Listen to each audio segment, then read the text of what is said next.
Hey, what's up everybody? True Boxing here. Thank you for coming back to Get Hit with the Truth. So today we are doing the road to Undisputed for the 130-pound super featherweight division. Before we get into it, if you guys could smash the like button, leave a comment, subscribe to the channel. I really do appreciate any and all support that I can get as I try to build my channel. Anything you don't like, you can give me a thumbs down or leave a comment. I'm okay with it.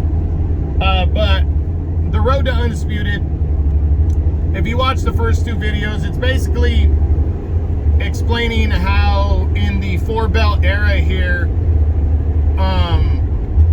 how this division can find Undisputed, or if it's even possible.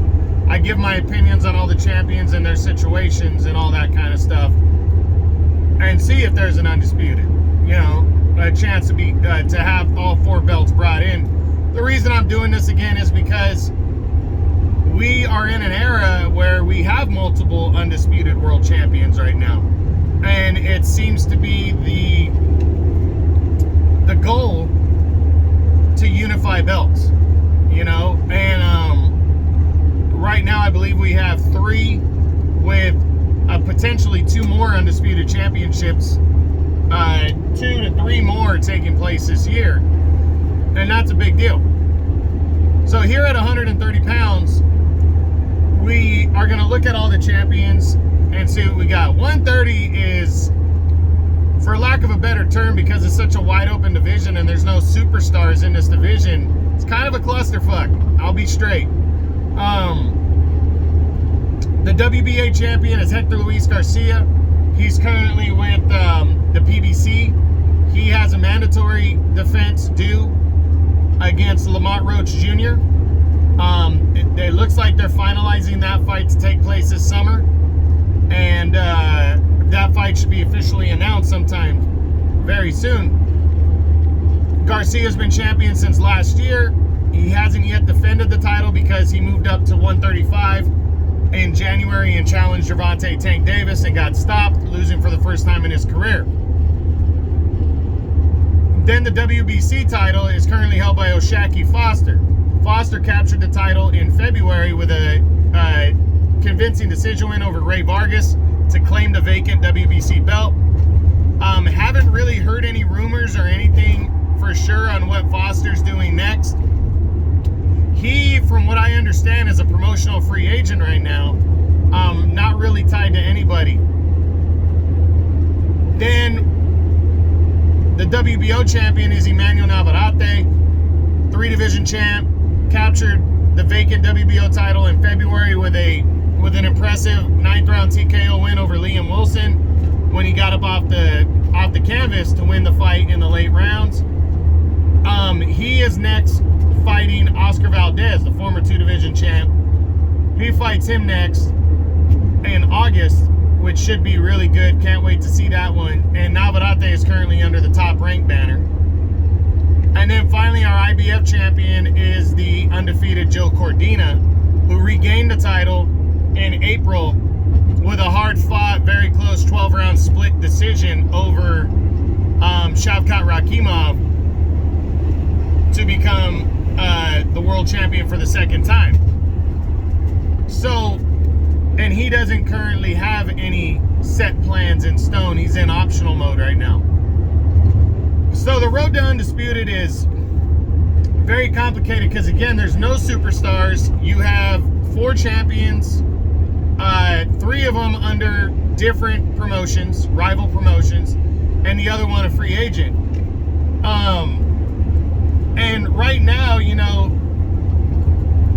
there's been no talks of unification. The PBC with Hector Luis Garcia, I think they want to get him past Lamont Roach Jr., and then I would expect somebody, in the PBC to get a crack next, maybe even like a Gary Russell Jr. who's moving up to 130, supposedly. So that would be my guess on what they plan to do. The IBF with Joe Cordina, I think Eddie Hearn's going to keep it in-house. I really do. I think he's either going to fight Zelfa Barrett in an all-UK battle next. I could see Shavkat Rakhimov getting a rematch Or I could see him getting a crack at, I could see, what's his name, Lee Wood even moving up to 130 and taking on Cordina. Cordina's in optional mode. He pretty much can do what he wants. But I really think Eddie Hearn's got big fights in-house for Joe Cordina that he can do.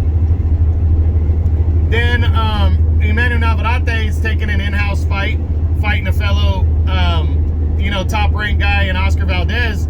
And the winner of that, which I think is going to be Navarrete, but even if it's Valdez, if it's a close fight, you could maybe count on a rematch. And if not, we're probably going to see the winner make a mandatory defense next, but also stay in the PBC or stay in the top rank stable.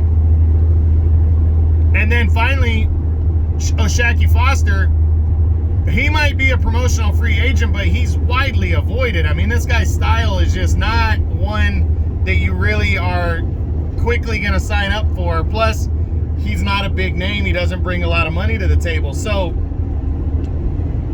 the road to Undisputed, I really don't see a path for it anytime soon. No stars to dictate terms to where people have to cross the street and fight.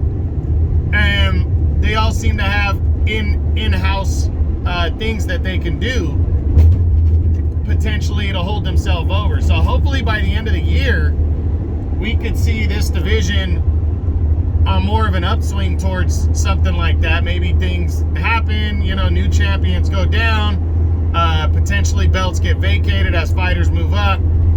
But right now, I really can't see a clear path on the road to Undisputed at 130 pounds. It's just very complicated, and there's not a lot of attractive matchups there. But if Emmanuel Navarrete, who I think if he beats Oscar Valdez is going to be a top guy, maybe he could convince Joe Cordina into a showdown to unify belts. That would be entertaining and that would be exciting. But, again, the promoters have to come together, and that's a difficult thing to do. So we'll see what happens, but that's it. That's what I got. That is the road to the Undisputed title at 130 pounds, super featherweight. I hope you guys enjoyed the video. If you did, smash the like button, leave a comment, subscribe to the channel. I appreciate any and all support. This is True Boxing. You've been hit with the truth.